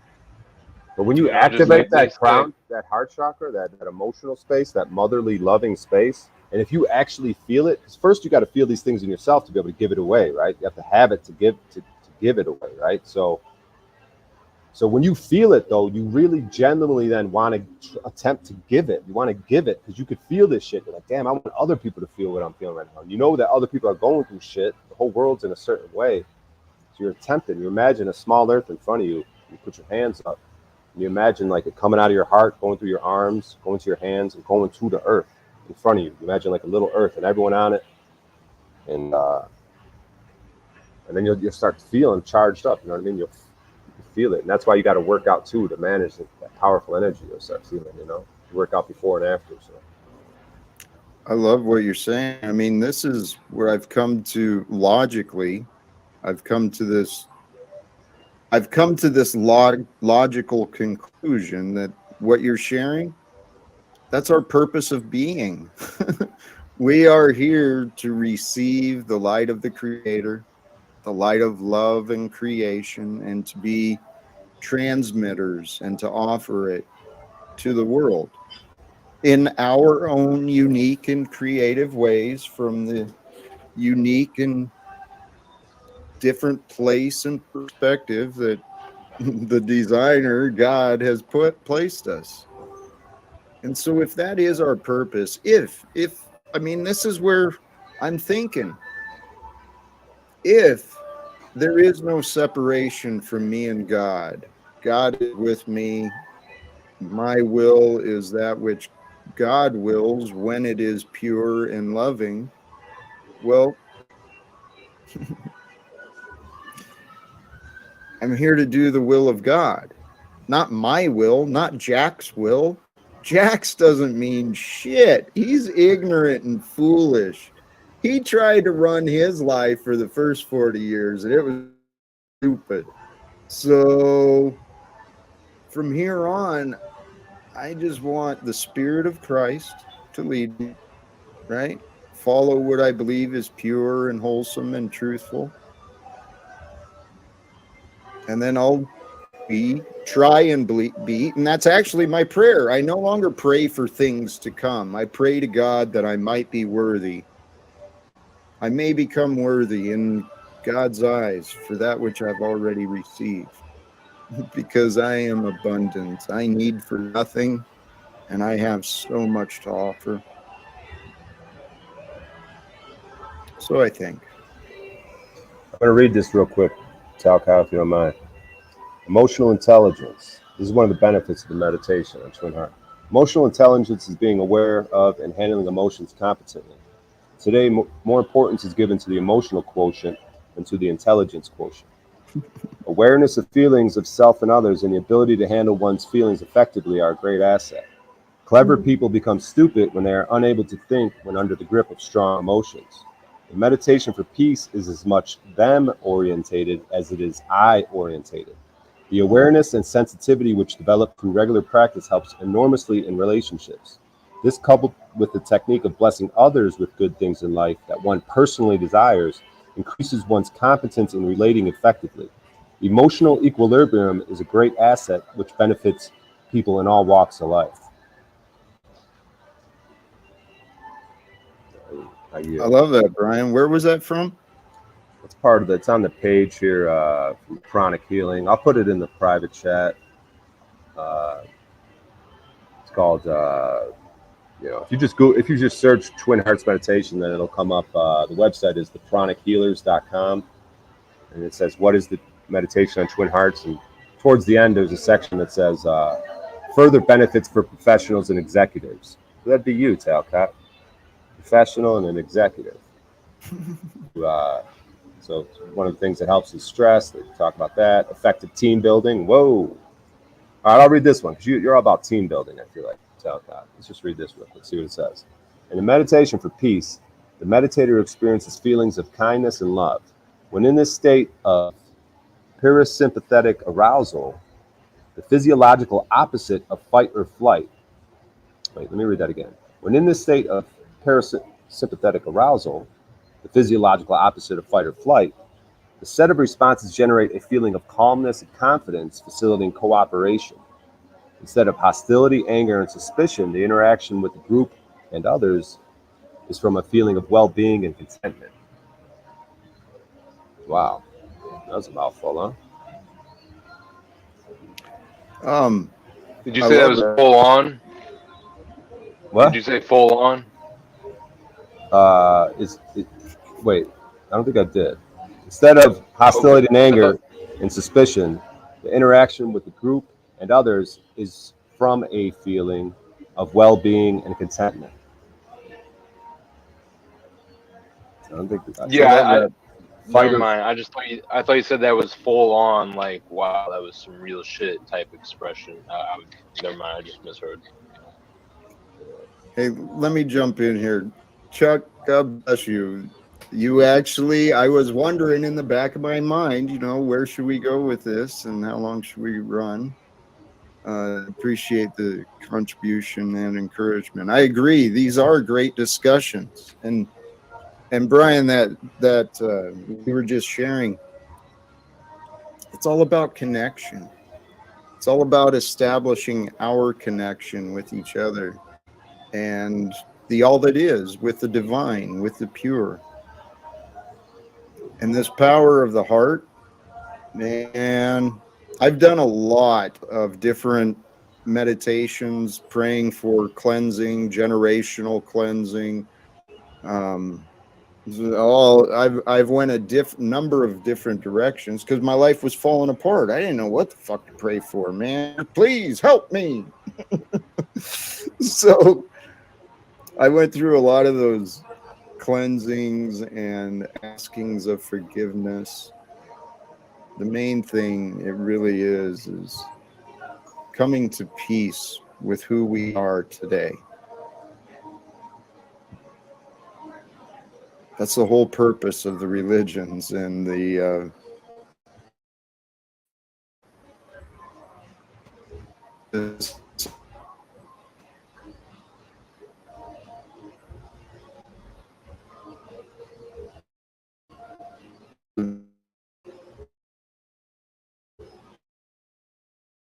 meditation. And there was coaches talking to God bless Niall, you're funny. Don't listen to Chuck. Stop the show now. Thank you for the contribution and suggestion. It's under consideration. You guys should fight each other with super chats. Just keep throwing Jack more money to try to convince him one way or the other. Let's see where he ends up. No, there's greater causes, and I'm going to do what I want anyway, regardless of contributions. So I was just trying to help grease the wheel, Jack. no, much love. I appreciate it. But what I was saying though is a lot of people face a fear of freedom. Or yes, a fear of freedom. As crazy as that sounds, with freedom comes the responsibility, the accountability, the commitment to be responsible and accountable. And this is where that excuses and blame. We keep making excuses and blame because we are afraid of being free. As long as we're able to blame and make excuses, then we can say, oh, poor me, I don't have a choice. My choices are limited.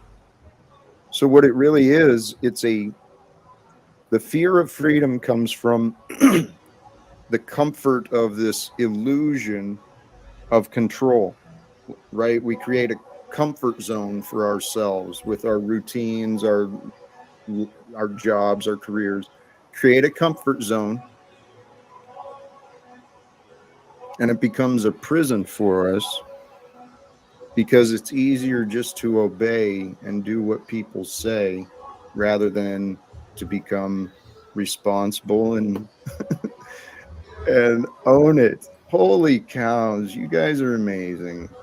Chili's Jules and Sly Shy even. Praise be. Thank you, sister. Great Good stuff. stuff. Could you also factor in the law of conservation that people also conserve? They want to conserve their energy because it takes more energy to go against the grain, I guess you can say, or building a different path. That's a good So point. therefore, you naturally want to conserve because I guess it has something to do with our dense 3D reality. Whereas, something will call us whatever that may be, an intuition you can call it, to do something else, and that would be pretty difficult. And I guess this is maybe where the resistance comes in, where you have the law of conservation and the law of um, uh, freedom, you could say, or free will, or practicing your free will. Man, And why you sound like an alien with a cold right now? that's just, I don't know. No, that's where I am today. Basically, what This is my energy today. basically what he is, right? Also, what he Well, looks like. it, Yeah, I just came out of the aquarium, and it's no, I'm just kidding. well, What's an aquarium? the it sounds a little bit different today. Maybe slightly congested or something, but yes, this we get committed to what we know, and there's like a fear and a resistance to the change, the idea of change. One of the things, though, the commitment that I encourage, shadow work, right? It's a concept and a term that's used a lot more and more commonly these days, but the shadow work is just simply a self-examination, looking at yourself and the patterns of your life that maybe you haven't, maybe they've just kind of faded away in your awareness. You're not noticing you're doing the same things you used to do.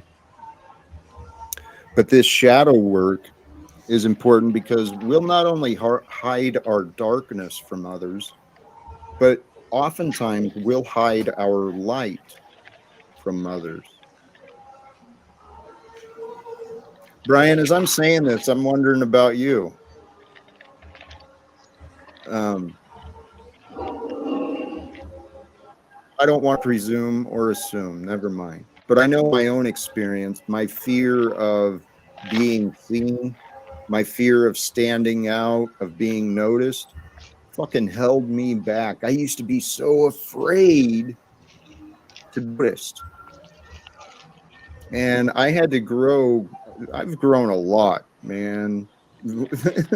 Even this would be super, super intimidating to me a few years ago. But one of the coaching calls earlier was about a woman who and her voice, right? As a child, her and her sister were both talented singers. She ended up gaining more notoriety, more recognition for her voice, and she felt bad because she outshined someone she cared for. Now, in her own growth, she never identified that, but she withheld herself from her talents because she was afraid of outshining others. So I think some of us may have that within us, this fear of not wanting to overshadow or outshine or do well enough that others may feel bad. I think we all may have this brainwashing inside of us. We're here Fear to of being shine. authentic too. There's things you feel compelled to do. Even just the whole plates thing. I was talking about that on my last broadcast. It's like I'm afraid to drive without plates. I don't want to have the confrontation. I don't want to deal with these fucking assholes. I've had enough unsolicited, unwarranted conversations with policy enforcement officers that have, the situation has not gone well for me and ended up being quite uncomfortable. And so the idea of just going out and trying to actually exercise a right, which I know it's a right, I've proved that for myself. I've seen it in writing what the Supreme Court has said, and that, right to travel is a fundamental constitutional right. It's not even like it's gray area. It should be across the board. The police should recognize it. The court should recognize it. Everybody should be on the same page. But because they're not, you have this like compelling desire to force the issues. And I've always had that kind of combative spirit anyway, where it seems like no matter what conversation I get into, I'm all of a sudden at odds with somebody and we're nipping at each other's heels. And it's just something about my personality that can stir people up a little bit, ruffle their feathers. So when I get into interactions with officers, even if I'm trying to be the most copacetic, amicable person possible, it seems like they're always wanting to stick it to me somehow, you know, and it's like, so I imagine it could go badly for me, but this is all in my head of why I shouldn't do it. And it's cowardly thinking. I'm just kind of exposing it for you all so you can see it's like this idea of being authentic. And there's a number of places in my life like that where I'm really trying to step up and say, if I'm afraid of it, that's why I have to do it. It sucks because I don't want to do it because that's why I want to make excuses. And so I have to go through it and put myself in that situation to overcome, you know, my own insecurity. And I put myself in that situation now because I'm actually, you know, not willing to. So now I got this, I'm at odds with myself to some level. Someone like Yurt may say, it's no big deal, dude. You don't even worry about it. You do so many other things in your life to stand for rights and freedoms, or you're raising your family. You're putting all your energy into this. But I got something strong in my heart that says, you know, I want to represent and fully embody what I want my kids to know. And even if it ends up me getting my fucking face beat in or something, I guess the bigger picture would be worth it to know that they had a dad that actually stood for something and was, you know, willing to try to bridge the gap and make a difference for this world for them and try to get over those fears. So maybe it's just something, you know, I'm dealing with, but I press people where I think they're a contradiction. And I hear a lot of people talk about, you know, self-awareness and trying to grow. But I think a lot of people maybe are compelled to grow in the easy places, not necessarily where it's really the rubber meets the road, where it's fucking hard, you know, like this monogamy shit is another one, right? I mean, it's triggering. Fucking pisses you off. You've been raised a certain way. You have these mindsets. And I also think there is hypocrisy on it on all ends. I mean, what I'm coming to the conclusion is there is no monogamy. There is no polyamory. None of these fucking terms exist. So to be my authentic self is to say I'm not in any contracts with any of these things. I'm an honorable man, and I'm going to do what's good, right, and true, and I'm going to take every moment as it comes and do it with the highest intention. And if I don't, I'm going to pay the price. I'm going to have to deal with those consequences. So if you were to and that's try really to go what it down comes the down road, to. if you were to try to go down the road of facing that fear of this monogamy thing, you would start with a conversation with your wife. Oh, I've already faced it. I mean, we've been through all of those different dynamics. You know, it was me that put her through that because I wanted to be polyamorous. I wanted to be not polyamorous, sorry, polygynous, which means she could not be with someone else, right? But I realized the hypocrisy in that. And we had a period where I said polyamorous because that was wrong to me. It's like, it's got to be good for the goose, good for the gander. You can't operate that way. Well, I realized in my own ego, that's not what I want. And it's never what my wife would. So for me to go to a polygyny type of mindset, I do see a hypocritical aspect to it. It's like, well, you know, Well, men and women are different sexually, though. Like women, they you know, when they are doing like one night stands, they have a more of an emotional attachment to their partner than the man does. The man is biologically motivated to spread his seed, whereas the woman is biologically motivated to find a partner who will provide for them. see, So I I wouldn't feel too guilty about. I find this generalization to be frankly irrelevant because we're all spiritual beings here to rise above the beastly behavior. And Dick, I love what you were sharing about, you know, being authentic and kind of putting yourself in that position of what do I want to I might shut her choose? down on What my is end. what am I committed to? What are my principles? What are my people, 6 values? people.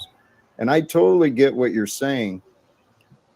Part of life, part Still of there, Mitchell? maturity, I think, is knowing when to engage. I think I'm going to shut it down on my end. When to create.